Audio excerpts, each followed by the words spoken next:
40% Merlot, 40% Oh, Malbec, it's and 20% not Cab good Sauv. for you.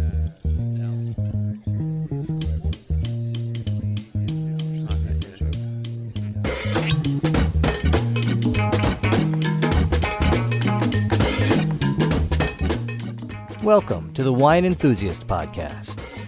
The world in your glass.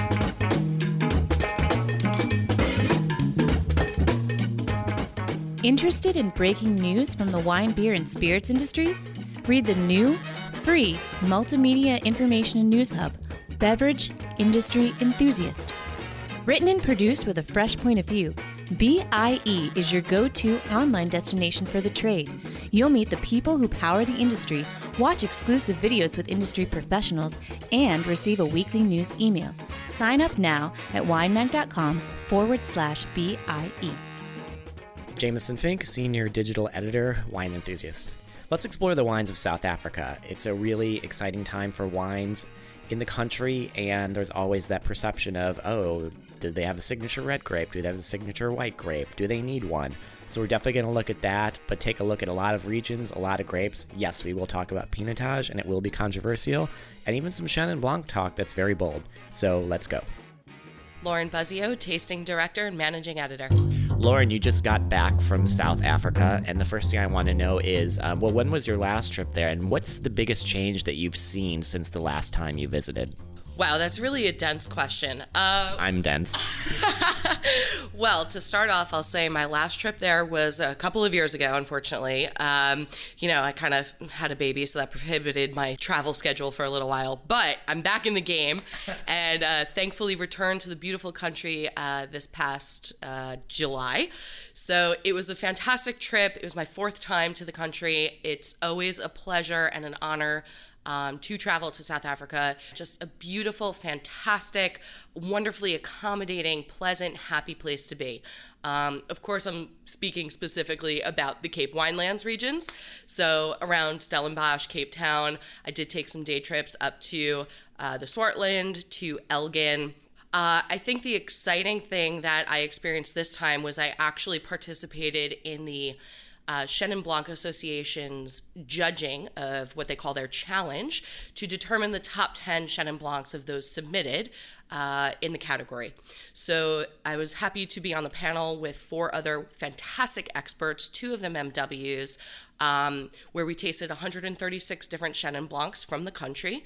And I think overall, we were all just wonderfully impressed by the quality, by the increase in quality that we've all noticed over the past few years. We were all very happy to see that trends are moving back towards wines that are a little bit, I'll say, less manipulated, that express their terroir and a little bit more elegance, refinement, and balance, as opposed to those that are, maybe a little bit more opulent, concentrated, certainly oaked. So again, they're going back towards a little bit more of an elegant, refined, long-lived expression that we all very much appreciated tasting. And when I think of Chenin Blanc, I think of the Loire Valley, but I also think about Chenin Blanc as a chameleon. They can be dry, they can be sweet, they can be off-dry. Is there that same kind of diversity in Chenin Blanc production? And are they best known for dry Chenin Blancs, or is it just a wonderful mixed bag of different styles and flavors? You know what, Jameson? I'm going to go out on a limb and say that, in fact, it is better. I think that I think that South Africa has, as a whole, a better handle on the grape, on the diversity of styles, on the different expressions, and are perfectly capable and suited to producing all of those different styles, more so than any other region. I think that it's definitely a strength that they have in terms of identifying the country with a specific varietal to give consumers an entry point to learn more about the wines of South Africa. I'm not saying that that's the only thing the country does well. And in fact, historically, they've sort of had this slogan that diversity is in their nature.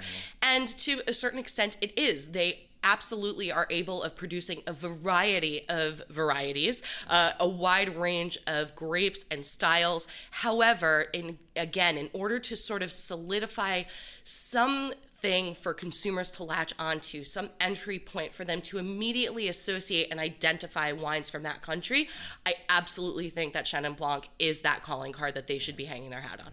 What are you, looking into your South African crystal ball of wine? What are things that, as wine drinkers, as curious wine drinkers, as explorers, what should we be looking at or trying to seek out from South Africa that you're really excited about besides Chenin? I was going to say Chenin Blanc, of course.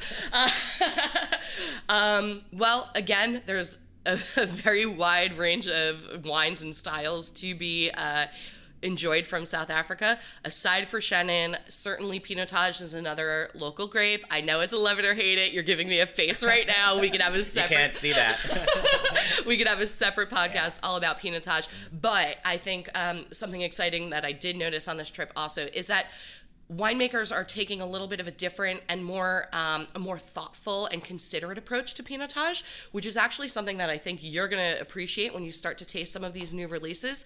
They're really considering the grape's heritage, the parents, especially, the Pinot Noir aspects of Pinotage. If you treat it like the delicate, thoughtful, nuanced grape that it can be when it's not totally abused and punched vigorously and fully extracted, it actually can produce a really elegant, fine wine. So I think that that's a trend that we're going to start to see in upcoming vintages and new releases in market for Pinotage. So for those who maybe have a different impression on the grape or no impression at all, I would definitely urge people to start considering trying some Pinotage.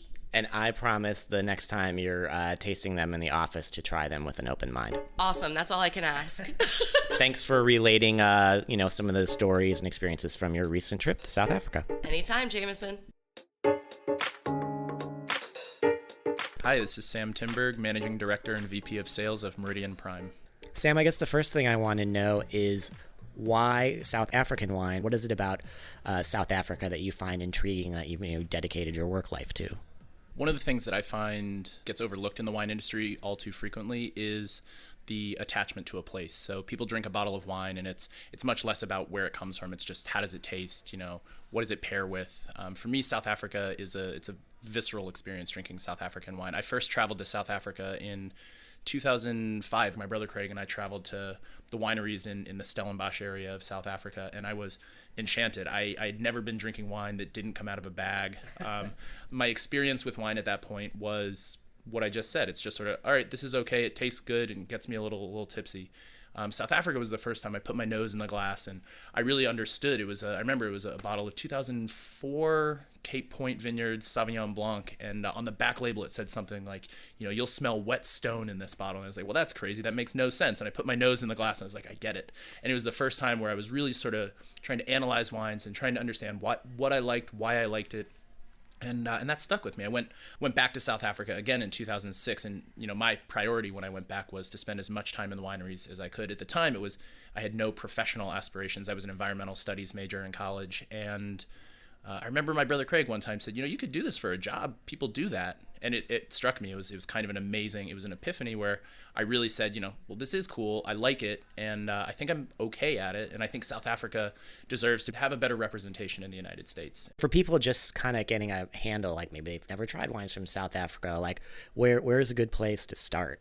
I think the coolest part about South African wine, and another reason that I became really attached to it, was I really do love wine. I love wine in all of its various forms, whether it's, a day at the beach when you're drinking rosé, or it's, a meal you've been putting together for 6 months with friends and you think you have the perfect pairing and, you cook everything just right and then you get the wine in the glass in it and you just nail it. But South Africa has all of that. And I always tell people that, it's not like, I think if you ask a lot of Americans what they know of Argentinian wine, they would say, oh, well, I really like Malbecs. Right. And then you ask them about New Zealand, they go, oh, Sauvignon Blanc from New Zealand's where it's at.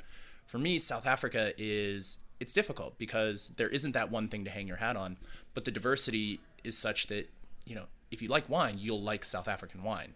And that's really important to me to be able to, if we're going to be a regional specific importer, we couldn't do it in a region that was known for just one thing. We would have to do it in a region where you can have access to everything. So I think the best way to get into South African wine is to just drink South African wine, look on the back label, find a reputable importer, and if the importer's good, chances are the bottle's good. But for me, I got into South African wine with Sauvignon Blancs and red blends. But that said, at this point, there's weird stuff coming out of the country right now. There's these, extended skin contact orange wines. There's old vine Chenin Blanc. But, $15 Sauvignon Blanc from South Africa is like an incredible value. And, I sell a wine called Two Dogs, a Peacock, and a Horse. They also don't take themselves too seriously, but the wines are great. And so if that's your style, if you are all about having a great time, having fun, learning a bit about a region, but really at the end of the day, having good wine that doesn't take itself too seriously, try more South African wine. What makes those grapes distinct in South Africa? Like, do you drink a South African Sauvignon Blanc and you're like, wow, that is South Africa? Or is it more, maybe it's not that cut and dry? What's your take on that? I think, let's take Chenin Blanc first, because Chenin Blanc to me is a grape that I think South Africa really can really do a great job getting out to the United States consumer. It's a grape that can be made in a number of different ways. You can make them very clean and crisp, stainless steel fermentation and aging, toss it into a bottle, young, fresh, and then crack the bottle. It's going to be delicious, crisp, in between Sauvignon Blanc and like a lighter style Chardonnay. A little more texture to it, but nice tropical fruit flavors, a lot of sort of lush fruit on the wines. And then you have some of these really stunning older vine Chenin Blancs that are barrel aged, barrel fermented, but a lot of the winemakers I personally like to work with are using larger oak barrels, maybe 500-liter barrels, older oak barrels. So they're not really trying to impart too much flavor. They're really trying to let these beautiful old vines do all the talking and just give it a little more polish. And so Chenin Blanc to say there's one style in South Africa is really difficult, because I think there's a broad range, and there's over 50% of the world's plantings of Chenin Blanc in South Africa. So it really is the signature white wine of South Africa, and it says it on the label. So it's not, you're not going to drink a Vouvray and wonder what kind of grape you're drinking. It's, it says Chenin Blanc, and if you like Chenin Blanc, you should keep digging into South Africa on that side. Sauvignon Blanc from South Africa, to me, is going to be a little less in your face than New Zealand. A little less brash, a little less announcing itself to you. Maybe a little bit more polished on the palate as well. Really balanced acidities. There's some lovely cool climate Sauvignon Blancs that, to me, drink closer to a Sancerre than New Zealand. But I think it's generally what I think of South Africa is that it's that middle ground between the old world and the new world. So you have as much sunshine as Sicily, but you also have some of the oldest soils found anywhere on the planet Earth. And because of that, South African winemakers are able to really, decide what kind of wine they're going for. Do they want these big wines with a lot of generous fruit, or do they want something a little more subtle, a little bit more elegant, a little bit more food friendly? And I think the best winemakers in South Africa right now are really trying to be true to the terroir. They're trying to be make wines that are a reflection of where they come from. And that, to me, is something that I find is getting a little bit lost in the wines that I have access to from California at the, call it, $40 and under price point. From South Africa, if you're spending $30 on a bottle of wine, it can be a life-changing wine. Obviously, Sauvignon Blanc and Chenin Blanc, to me, are the most notable, or the white wine grapes from South Africa that I see the most. But what other grapes is South Africa doing well as far as white wines that you think people, you want to beat the drum for? As far as white wines go, I think there's a lot of great Chardonnay made all over the world. So it's a hard grape to set yourself apart from the pack on. It's a grape that I love, however, and I think the Chardonnays I represent, one that jumps to mind is Richard Kershaw. He's the only master of wine making wines in South Africa. His Chardonnay comes from the coolest climate wine region in South Africa called Elgin, which is, it's probably a 40-minute drive from Stellenbosch, which is much more of like a Napa-like climate, hot and gets a little sweaty during the summertime. Elgin reminds me of sort of the Hudson Valley. It's apple trees are the main product there. So there's these beautiful pockets of cool climate vineyards, and Richard's Chardonnay is mineral driven, steely, focused, and world class. And so I would say Chardonnay is a grape that definitely deserves a second look from South Africa. I think Chenin Blanc, like you mentioned, is one that there's so much opportunity with Chenin Blanc in South Africa. There's old vine Chenin that really just pulls out the texture and really showcases the terroir in a beautiful way. And it's funny because I'm starting to see some really interesting, some great old Semillons, old vine Semillons. These vines are, call it 70, 80. I've tasted Semillons from South Africa from over 100-year-old vines, and they're really staggering. And that's what's cool is you're starting to see these white blends. You're seeing Rhone style white blends, a style I absolutely love, coming out of South Africa now. And so I think the white blend category is one that deserves a lot of recognition from South Africa as well, with these cool older vines and and winemakers that have traveled internationally and really know how to make that style of wine. I guess I should have backed up a little, just for people who might not know, like, where is South Africa's wine country? Like, if I'm in Cape Town, I think of, like, I guess Stellenbosch and Franschhoek would be the major areas, but am I overlooking other important wine regions in South Africa?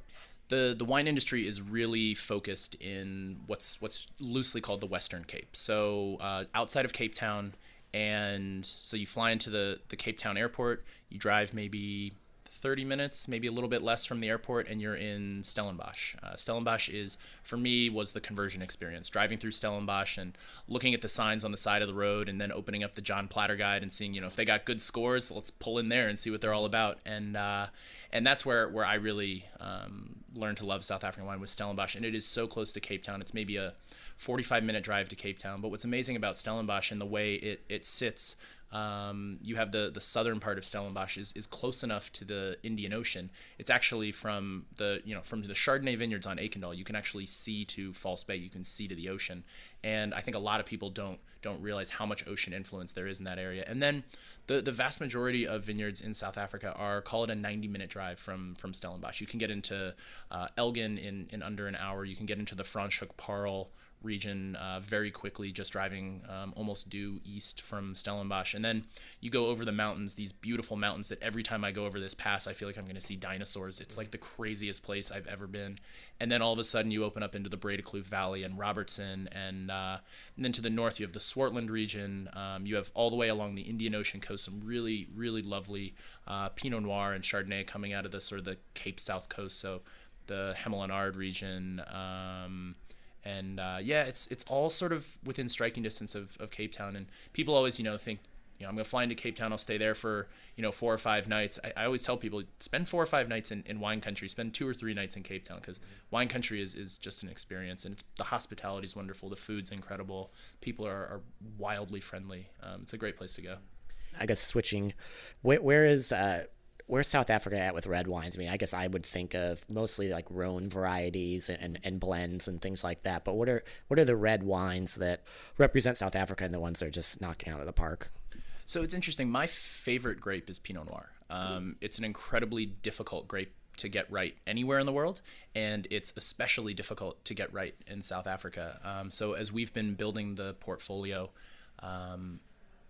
it's been a slog to find really good Pinot Noir, and we went from this time last year, so call it early 2016, we didn't have a single Pinot Noir in our portfolio, and now all of a sudden I have 5, and they're outstanding, and they're all cooler climate Pinot Noir, with the exception of the Peter Falk Pinot, which comes from an estate in Stellenbosch, but 50% of the fruit does come from the Elgin region. So this cool climate Pinot Noir in South Africa is a style that's emerging right now, that the people that are getting it right are knocking it out of the park. We're going to bring in a new wine called Sour Wine, which is, I think, an amazing name for a bottle. The winemaker is a woman named Jessica Sour Wine, and she makes this tiny Pinot Noir from a cool climate region that was just tasted in South Africa against Domaine Romani Conti. And the fact that those wines were even on the same table to me is really remarkable. And so I think Pinot Noir is one that's probably a little bit under the radar from South Africa, that's really emerging nicely.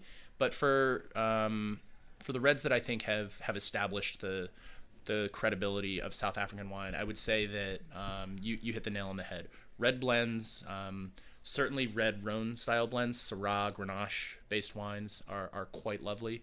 Some of the wines I truly love are Bordeaux blends from South Africa, so often Cabernet led, but there's some lovely Merlot led Bordeaux blends from South Africa. And then there's really lovely single varietal Cabernets out of Stellenbosch. You see lovely single varietal Syrahs that I think are absolutely on par with the best wines coming out of the Rhone. And one of the things I love is doing blind tastings with people, because the hardest part for me is getting people to take South Africa seriously. So if you really challenge someone and put a beautiful glass in front of somebody and don't tell them what it is, and then let them sort of get there on their own. It's a cool way to convert people. So yeah, absolutely. Red blends from the Rhone style, the Bordeaux style, Cabernets, Syrahs. Yeah. All right, we got to do it. Pinotage, We got to talk about Pinotage. What do you think of it? Oh, that's a hard way to start. What would be? I could say what I think of it. I don't like it. Okay. How about that? I've had a fair amount of it. You know what I've liked? Southern Right, okay. That Hamilton Russell, yep. And he's a very strident person about it. That it's just like that. Pinotage is being marketed wrong, like, oh, it's a cross between Cinsault and Pinot Noir. I mean, look, to me they've had a lot of that, you've heard the burnt tire, burnt rubber type of thing. It's that flavor that and it's just like, it's a flavor I don't like. I mean, okay. That's just like, some people don't like vegetal Cabernet Franc. I love that. I think it's just they're like statement wines that that pulls no punches. And maybe, maybe it's probably a more nuanced topic than I'm aware of. I haven't tasted a ton of Pinotage lately, but what is its role? I mean, I would think it would be an asset, but then it's so polarizing too. I don't even know. I'm just throwing up my hands. Help me out. Well, see, you've hit it. Uh-huh. Pinotage is tough. It's divisive. People love it or they hate it. I almost always hate it, and I've developed a bit of a reputation for that for a number of reasons. I've had some great Pinotage from South Africa, world-class wines, not world-class Pinotage, really just outstanding wines. The problem with Pinotage is, my portfolio now is close to 100 wines. Mm-hmm. We have 2 Pinotage in the portfolio. Mm-hmm. They're both excellent, and I suspect if you tried either of them blind, you wouldn't think they were Pinotage. Mm-hmm. So Pinotage is just like South African winemaking. It's a microcosm of what's going on in South Africa. There was a style that was dominant 15 or 20 years ago that I think a lot of people thought was the way you were making wine. And South Africans 20, 25 years ago were comparing their wines to other South African wines. They weren't saying, oh, well, this Pinotage is, as good as the Pinotage from my neighbor, or, the Pinotage from that region to, 20 miles to the south. They didn't have the international experience due to trade restrictions to see maybe this isn't what the international public is looking for. It's that kind of house palate thing. Absolutely. And what you're seeing now with Pinotage that I find actually, it pains me to say it, but very exciting, is winemakers that are treating it incredibly differently than they would have 15 years ago. Nico Grobler, the winemaker at Eikendal, makes a Pinotage that is carbonically macerated. Whoa. It tastes like a Pinot Noir. It tastes like a funky, cool Pinot Noir, and it's Pinotage. It gets good ratings all over the world. Nobody thinks it's Pinotage, and Nico would argue till he's blue in the face that that's Pinotage. That's the way you should treat Pinotage. Give it a lighter hand. Really try and showcase the subtlety of the grape, which I don't think anyone would ever think of Pinotage and subtle in the same sentence. And so what I'm starting to see in the wines that Meridian Prime is having success with on the Pinotage side are wines that challenge people's perception of the grape.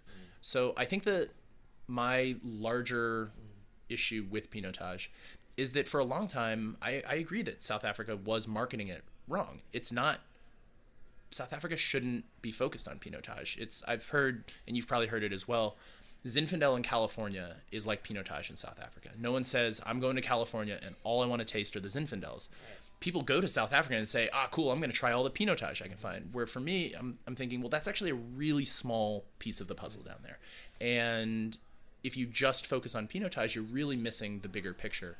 And so I'll have tastings with people and, we'll open up 10 fantastic bottles of wine and not a single Pinotage in sight. And inevitably the question leads back to, well, where's the Pinotage?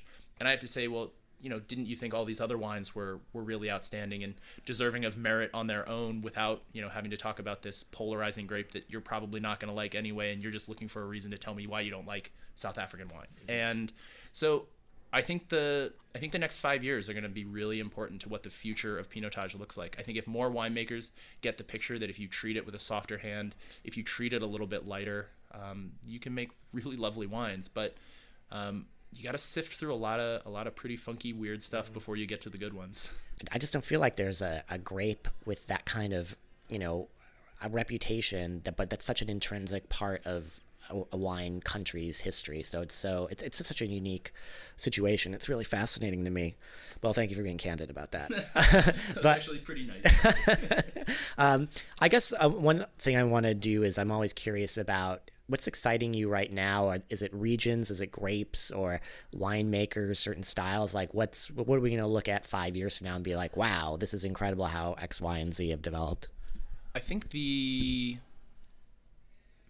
last 5 years of winemaking in South Africa, I think is going to influence the next 15 really dramatically. There's been a really big shift in the, I think the style of wine being made in South Africa. A lot of winemakers historically were, I think they were trying to really show off. They were, smacking wines with a lot of new oak. They were leaving the grapes on the vines to really develop the sugars, so you could really make these wines that are, in their own right, they're sort of showstoppers. They're big fruit. They're exciting for half a glass, and then you're like, all right, I kind of want to move on. They're a little bit too extracted. They're a little bit too full-bodied, and that was, if you knew what you were looking for, you could get around those wines. But the past 5 years, I've started to see a lot of winemakers. It's sort of I think of the second generation of winemakers since apartheid ended in the early 90s that have traveled internationally, drink a lot of international wines, have done harvests all over Europe, all over the United States. And those winemakers are the ones that are exciting me. Those are the ones that are, one of the best winemakers I work with is a 29-year-old named Rhiannon Borman, who makes the wines at an estate called Bosch Kloof in Stellenbosch. But then he has side projects where he makes, 1,200 bottles of this and 800 bottles of that. And those are the wines that South Africa really needs to, distribution will never be massive on those wines. There's never going to be a lot of them. But people need to start searching those wines out, and those wines are going to start developing reputations. And once these younger winemakers have, really shown their chops and really shown that they can make world-class wines, I think it's actually a lot of these winemakers are going to stop. They're going to sort of shift into larger roles at the larger estates. And so I think that really sort of grassroots, hands-on winemaking is going to infiltrate the larger estates that are always, every region in the world, slower to change and slower to adapt to what the consumers are telling them. And so for me, what's most exciting right now is the age of the winemakers and the quality of wines they're putting out at an incredibly young age. I have 5 or 6 winemakers I work with that are under 35 years old.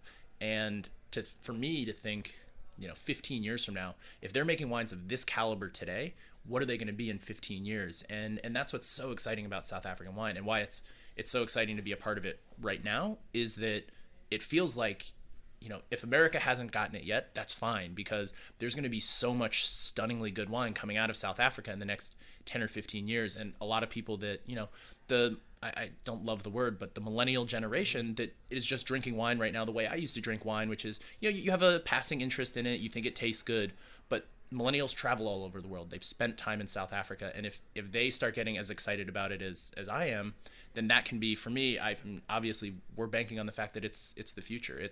The wines are incredible, the diversity in the winemaking is lovely, and I think the future is really bright because of these winemakers that are really trying to showcase single plots of land, single vineyards all over the country that really, when you get that bottle of wine, you're getting a unique expression that you can't find anywhere else in the world.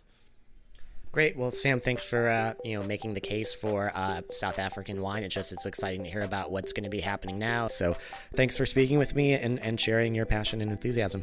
Thanks for having me. It's always fun to make that argument, and I'd love to do it again sometime. You got it. Interested in breaking news from the wine, beer, and spirits industries? Read the new, free multimedia information and news hub, Beverage Industry Enthusiast. Written and produced with a fresh point of view, BIE is your go-to online destination for the trade. You'll meet the people who power the industry, watch exclusive videos with industry professionals, and receive a weekly news email. Sign up now at winemag.com/BIE. This podcast is produced by Large Media, LARJ Media. Wine Enthusiast is made possible by grapes, sunshine, and wine, and by the hard-working editors who bring you news and information on your favorite beverage every day. If you like what we're doing, share our podcast with your friends and give us a review on iTunes or wherever you get your podcasts. For more fun wine information, follow us on Twitter and Facebook at Wine Enthusiast.